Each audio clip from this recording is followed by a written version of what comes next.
Kayak Yalah gitu. udah tua masih curhat aja. Berat banget apa hidupnya? Berat anjir, udah lama. Lagi-lagi lah telat mulu gua kalau ada event. Ya, lagian juga nggak ada mobilnya. Iya juga sih. Jadi Sorry, touring gue terjauh adalah ke Larantuka, Flores. Itu tahun 2017. Yang gue bawa misi inilah kemanusiaan gitu. Bukannya sombong ya. Enggak, kita touring nggak pernah dicukongin masing-masing. Masing-masing.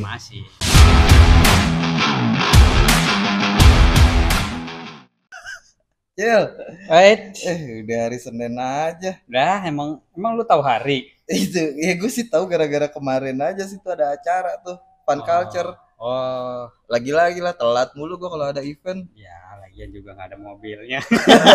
Iya juga sih. Orangnya culture nih. Orangnya culture banget ini. Iya. Gimana? Iya, apa namanya?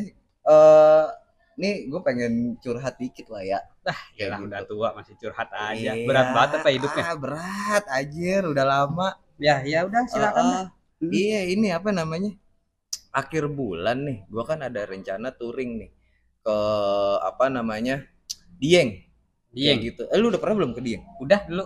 Kapan? Tahun berapa?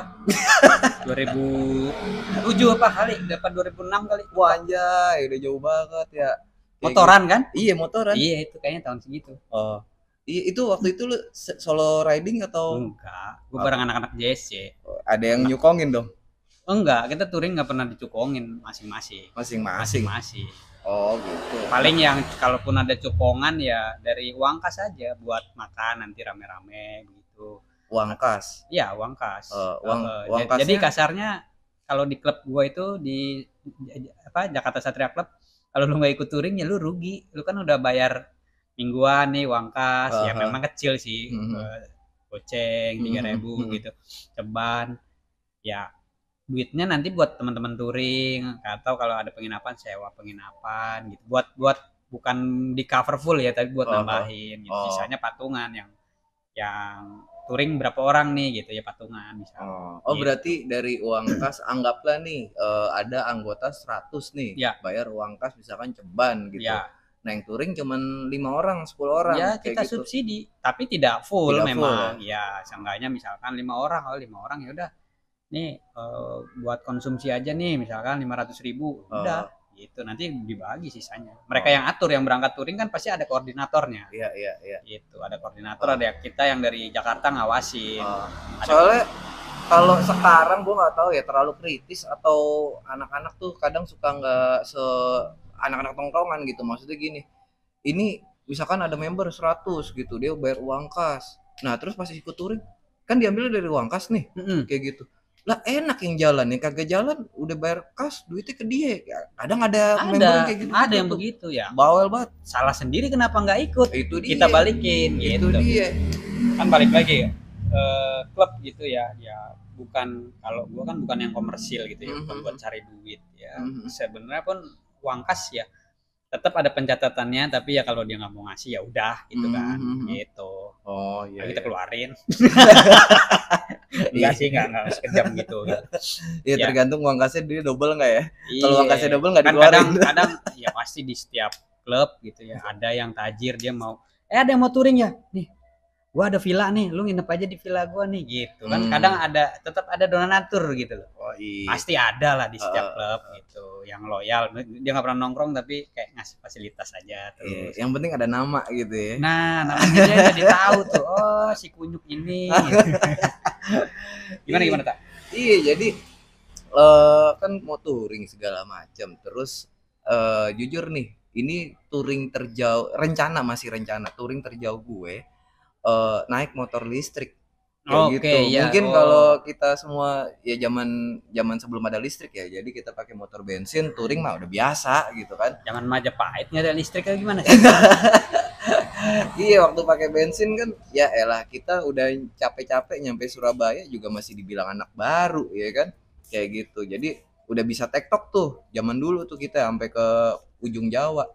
Nah, problemnya sekarang tuh gue pakai motor listrik, bro. Jadi yang ditantang tuh bukan cuman masalah seberapa jauh lu, tapi seberapa akurat loop mapping kayak gitu. Jadi Jadi tiang listrik bukan bisa ngecas sekarang? kagak Oh semuanya, nggak semua. Ini baru uji coba uji coba. kayak gitu. Dari misalkan 5.000 tiang listrik udah berapa yang bisa? Wah, gua Baru kagak 10 kali. gitu. Ini yang lucu sih ya.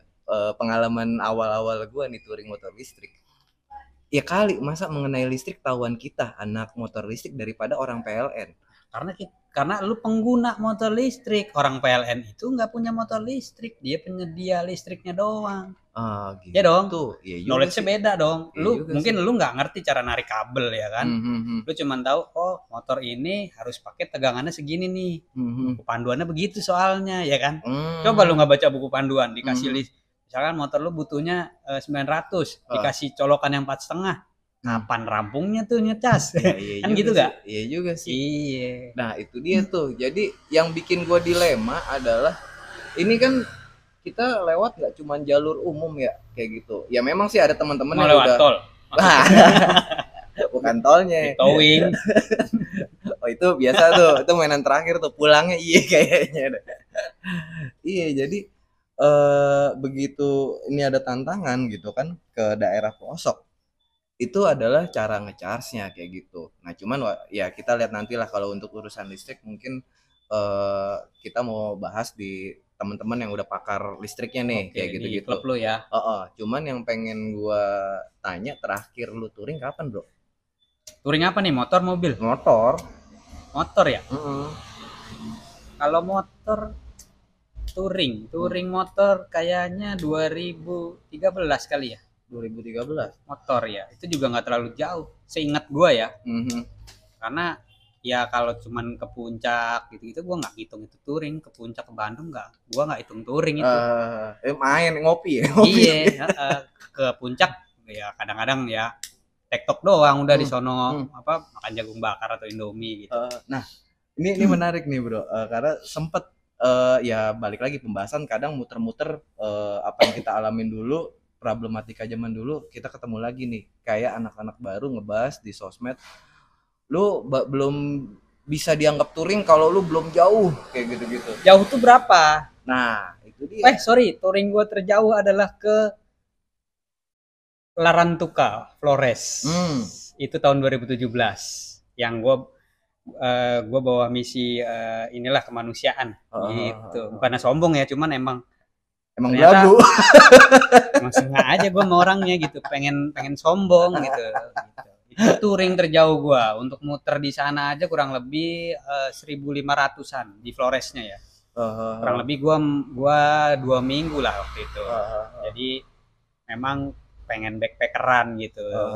Beneran ridingnya itu hanya di Surabaya dan di Flores saja, mulai dari start dari turun kapal. Jadi kita naik kapal laut gitu. Jadi gue dari sini bener-bener kayak mau backpackeran dah. Gue dari sini ke Surabaya naik keretanya ekonomi. Sengaja gue naik kereta ekonomi. Waktu itu 125.000 gitu kan.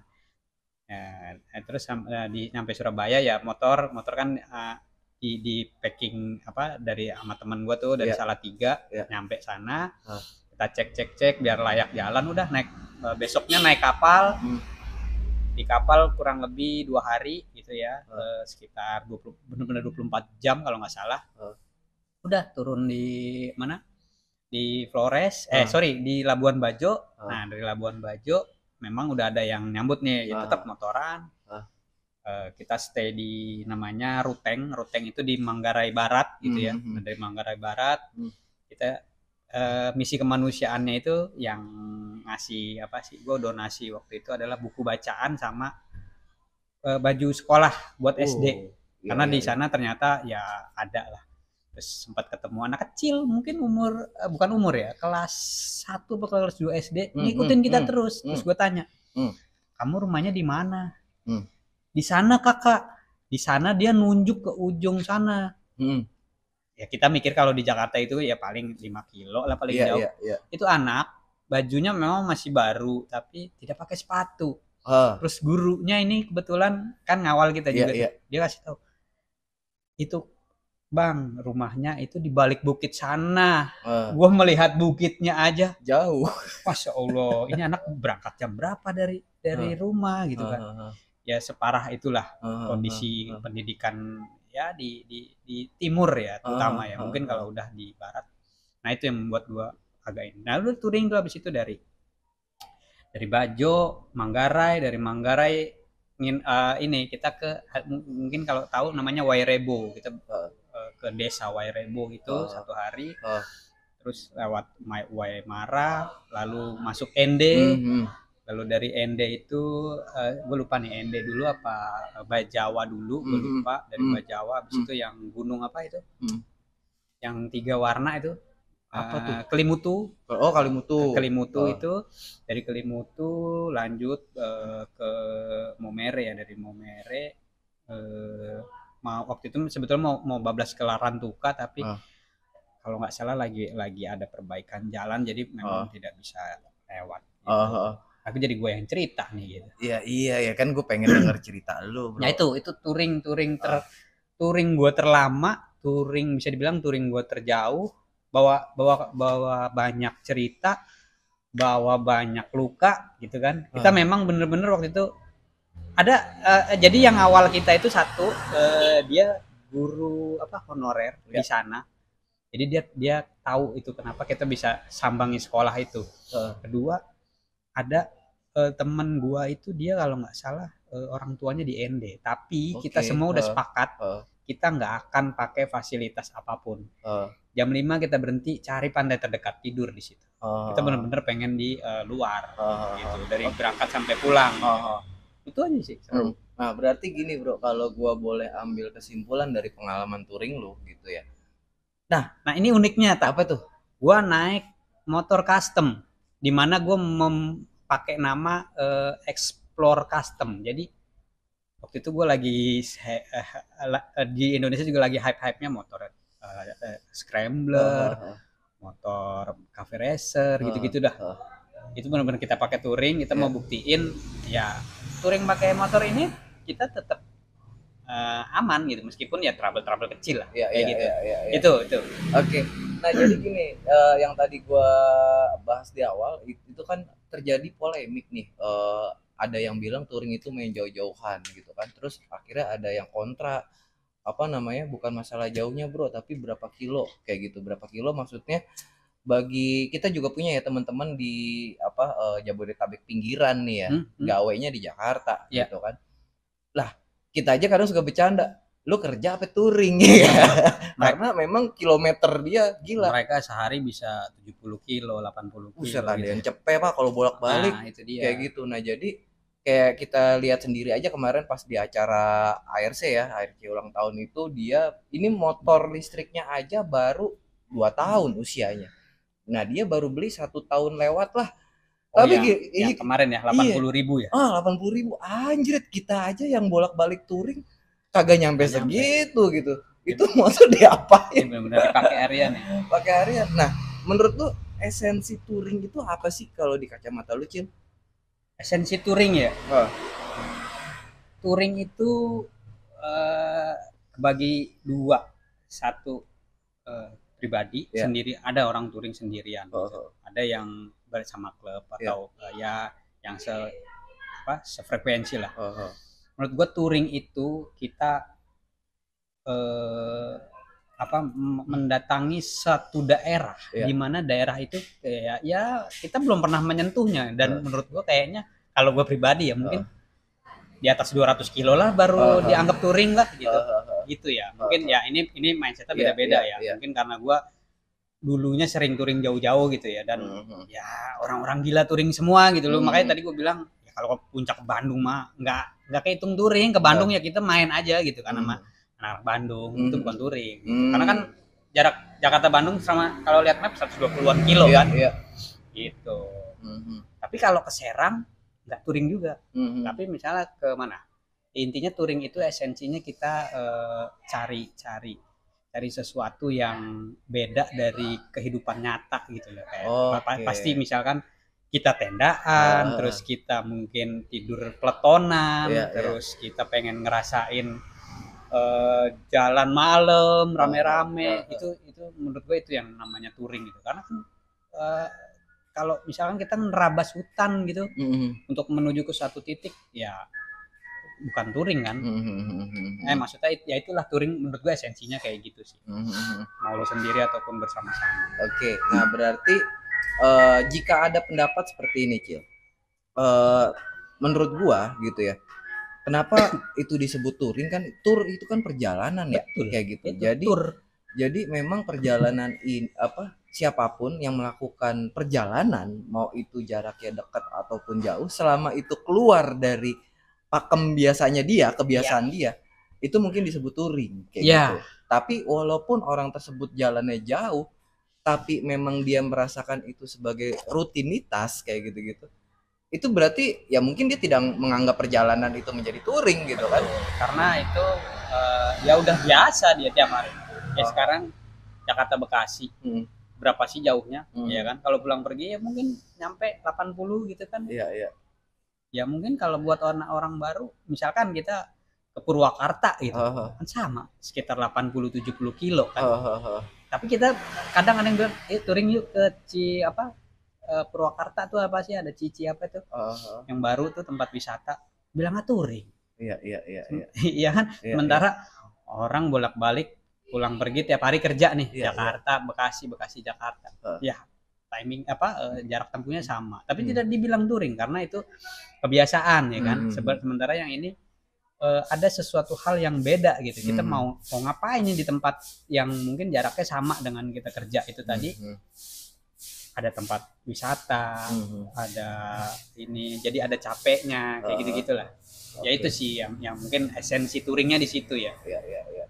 Di mana kita nyari SPBU, di mana kita nyari tempat makan, nyari tempat sholat atau di tempat ibadah gitu kan. Itu kan kita menuju ke satu tempat itu kita nggak tahu titik-titik itu kan. Kita berdasarkan mapping kita di awal bener atau enggak kan. Kadang ya sudah berubah ya.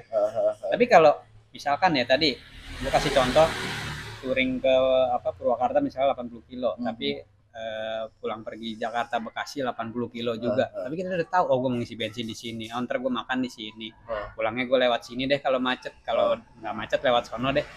Kan udah tahu kan. Tapi kalau touring kan nggak begitu. Oke, nah ini ada ini poin baru lagi nih. Berarti kenikmatan touring itu kan kita menjalani suatu hal yang tidak biasa dan tidak terdata lah ya, termapping segala macam. Menurut lu persiapan touring tanpa persiapan itu hal konyol atau adrenalin, bro? Oke, mungkin kalau ngomongin lu doyan touring gitu ya, tidak biasa-biasa aja ya. Karena gini, gue pernah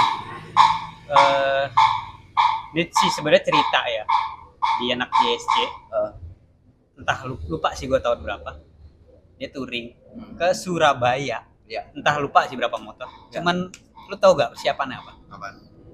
Cuman safety gear aja. Dia nggak bawa duit, cuman 1.000 perak. Lu bayangin tuh gimana dia beli bensin, beli makan. Nah itu fungsinya mungkin ya ada subsidi uang kas, jadi teman-teman yang kayak begitu bisa ketolong. Tapi menurut gue persiapan itu pas di dalam setiap aktivitas sih itu pasti ada. Yang nggak usah touring, kita mau tidur aja persiapan kan. Bersihin tempat tidur lah, cuci kaki lah, kencing dulu lah, atau mungkin baca doa dulu lah, gitu kan. Meskipun embel-embelnya gue ketiduran, tapi kan kita sudah mempersiapkan bantal biar kita nggak ini ya.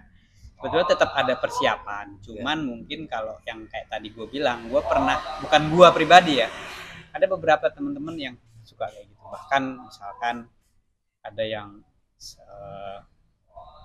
habis San Mori nih tiba-tiba bosan nih bro, lanjut yuk Bandung, misalkan gitu. Banyak yang kayak begitu kan. Mereka cuman ya udah, namanya cowok gitu kan, ya ibaratnya sempak dipakai bolak-balik pun nggak masalah gitu. Yang penting kasarnya punya uang bensin, punya uang buat jajan-jajan gitu kan, itu nggak masalah, berangkat aja. Meskipun safety gearnya ya cuman helm cetok, jaket tipis gitu, nggak masalah gitu ya. Mungkin ya kalau persiapannya kurang, paling nih ya berani atau enggak tuh orang gitu ya. Lebih ke adrenalin. Iya, Seberapa iya, jauh gitu kan. iya, Ya paling iya, cuma dapat berapa sih? iya, iya. Berapa ratus kilometer gitu kan. Gitu Oke, aja sih. berarti yang paling utama itu adalah safety gear. Kedua adalah setidaknya bensin itu motor apa kendaraan itu sendiri. Transportasi. Dan yang ketiga yang paling utama dan mungkin menjadi yang urutan pertama harusnya ya adrenalin itu sendiri. Seberapa Iya, niat lu kan? niat gak? Lu duitnya banyak tapi nggak niat, misalkan ya lu mampu. Iya. Nggak jadi berangkat. Oke deh, thank you banget nih lu udah ngebulutin Kali tekad gue nih. Kayak gitu. Tadinya gue masih mikir gitu. Maksudnya karena gini, ini bukan permasalahan motor bensin gitu. Kalau motor bensin sih gue ke Surabaya hampir ke Bali pada saat itu cuman nggak jadi gitu ya. Itu pernah kayak gitu. Bahkan nggak cuman trek lurus maksudnya dari Depok ke Surabaya ya, tapi melipir-melipir gitu yang tadi lu bilang kita masuk ke hutan lah atau di tengah jalan kita tahu-tahu ada yang ngelakson ngajak nongkrong bareng itu kan serunya komunitas kan. iya. Kayak gitu. Cuman kali ini nih motor listrik, maka itu tadi lu bilang kayak gitu, wah berarti gua kalau bicara bensin gua nggak perlu bayar bensin karena listrik ya kan. Terus kalau jajan-jajan cukup lah kayak gitu. Nah mengenai ketakutan itu tadi yang gue masih mikir, cuman begitu lu bilang kayak gitu, wah apa masa iya sih oh tak gitu nggak berani ya kan, ya udahlah thank you banget nih Cil lu udah Iya, ngasih apalagi insight. sekarang lebih mudah kan. Lu Mhm, nggak, ibarat kata orang touring sekarang atau apa, nggak mungkin nyasar gitu. mhm, Selama mungkin baterai full aja gitu iya kan ya. iya Ya, zaman dulu kita nanya-nanya orang gitu kan. iya Masa iya sekarang udah ada gadget canggih? itu dia. Ah, gitu sih. Oke lah kalau gitu thank you banget. Oke ya, Heeh, heeh. siap, siap. Ya udah lanjut lagi lah kita ngebahas apa nanti kita pikirin lagi ya mungkin teman-teman juga apa namanya mau ngasih masukan nih kita mau bahas apaan karena ini bisa dibilang konten-konten awal tanpa visual ya bro kayak gitu. Oke paling gitu aja thank you banget di channel Gaspol bareng Hayoten Chill Drive bareng Ucil sama Okta. Oke Oke, thank you Cil. yoi.